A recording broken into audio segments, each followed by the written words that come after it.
আপোনালোকক মোৰ চেনেলত স্বাগত কৰিছোঁ আৰু আজি আমি শিকিম বৰ্ণমালা। বলক আমি আৰম্ভ কৰোঁ। ক, খ, গ, ঘ, ঙ। প্ৰথম ছ, দ্বিতীয় ছ, বৰ্গীয় জ, ঝ, নিয়। মূৰ্ধন্য মূৰ্ধন্য ঠ, মূৰ্ধন্য ড, মূৰ্ধন্য ড, মূৰ্ধন্য ণ।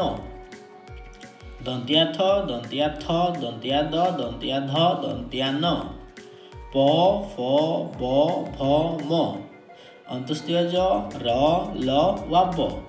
তালব্য শ, মূৰ্ধন্য ষ, দন্ত্য শ, হ, ক্ষ। ডৰেৰ ডৰেৰ অন্ত্যেষ্টিয় বেজনান্ত অনুস্কাৰ বিসৰ্গ চন্দ্ৰবিন্দু। তো আজিৰ ভিডিঅ'ত ইমানতে আছিল। ভিডিঅ'টো আপোনালোক কেনেকুৱা লাগিলে কমেণ্ট কৰি জনাব আৰু আপোনালোকক কোন ধৰণৰ কণ্টেণ্ট কেনেকুৱা কণ্টেণ্ট লাগে কমেণ্ট কৰি জনাব। মই ভিডিঅ' বনাম। তো ধন্যবাদ ভিডিঅ'টো দেখাৰ বাবে।